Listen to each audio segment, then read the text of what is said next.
Hello, I'm Mike, or Taz if you prefer, and on behalf of Dr. Sean and Deb, I'd like to welcome you to Jester Politics' third video in our series on the Constitution. Today's video is the ratification of the Constitution, what led up to it, and how we got here. On September 17th, 1787, the Constitutional Convention ended when 39 delegates signed the Constitution. To borrow Winston Churchill's words, this was not even the beginning of the end, but it is perhaps the end of the beginning. After the Constitution was signed, the Continental Congress referred it to the states for ratification. Nominally, 9 states had to ratify the Constitution for it to become effective. However, realistically, the 4 big states, or at least a majority of the 4 big states, had to also ratify it. And those were Massachusetts, New York, Pennsylvania, and Virginia. These 4 states controlled most of the wealth, or a majority of the wealth in the colonies, along with about 53% of the free population. Simply put,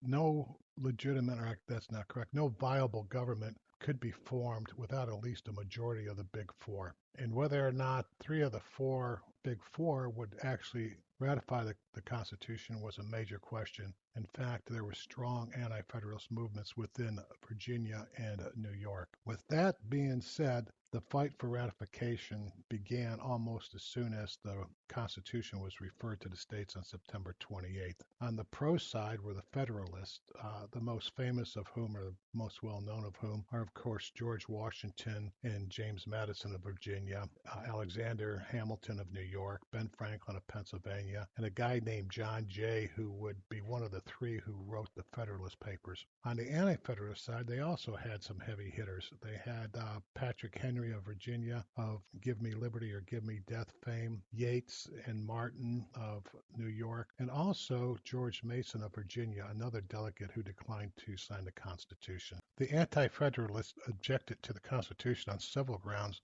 Probably the 3 most important ones, or the 3 most prevalent ones, were they believed the federal government had too much power, the Constitution lacked a Bill of Rights protecting individual freedoms, which they refer, as I do too, as natural rights. There was a lack of term limits, and there was too much power placed in the president. And finally, they were very skeptical of a judiciary in which the Constitution placed no real limits on, and actually had no real method to keep them in check. Mercy Otis Warren, one of the founders, we just did a video on in our Founders series, which if you haven't seen, you might want to check out. Anyway, she was probably the first who pointed to the Senate as a major objection. She had problems with the 6-year term lengths and the fact that they were appointed by state legislatures. And this, coupled with the lack of term limits for the presidency, convinced her that we were in danger of creating an aristocracy where our legislatures and presidents would be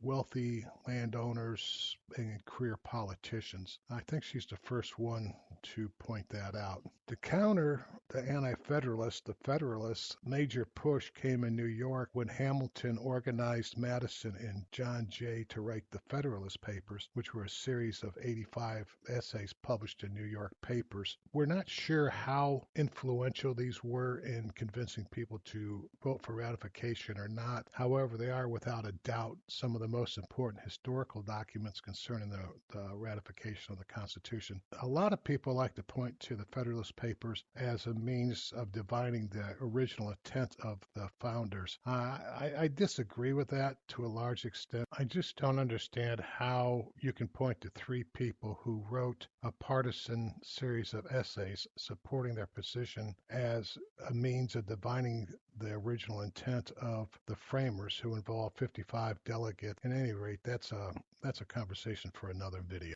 Though we don't know how influential the Federalist Papers were, what we do know is the first 5 states to vote ratified the Constitution quite easily. In fact, 3 of them, Delaware, New Jersey, and Georgia, ratified the Constitution unanimously. However, when Massachusetts convened its ratification convention in January of 1788, they ran into problems. In fact, at the start of the convention, there was a toss-up whether it would be ratified or not, with the anti-federalists claiming they had the votes to block it. In order to prevent Massachusetts rejecting the Constitution, the Federalists came to a compromise known as the Massachusetts Compromise, which was ratified now, amend later, and it was on the explicit condition that a Bill of Rights would be added. Based on that compromise, Massachusetts went ahead and ratified the Constitution on 187 to 68 vote. And that Massachusetts compromise is what convinced a lot of the other states to swing to ratification. However, it was not a runaway. New Hampshire would eventually ratify the Constitution by 10 votes, Virginia by 10 votes, New York by 3 votes,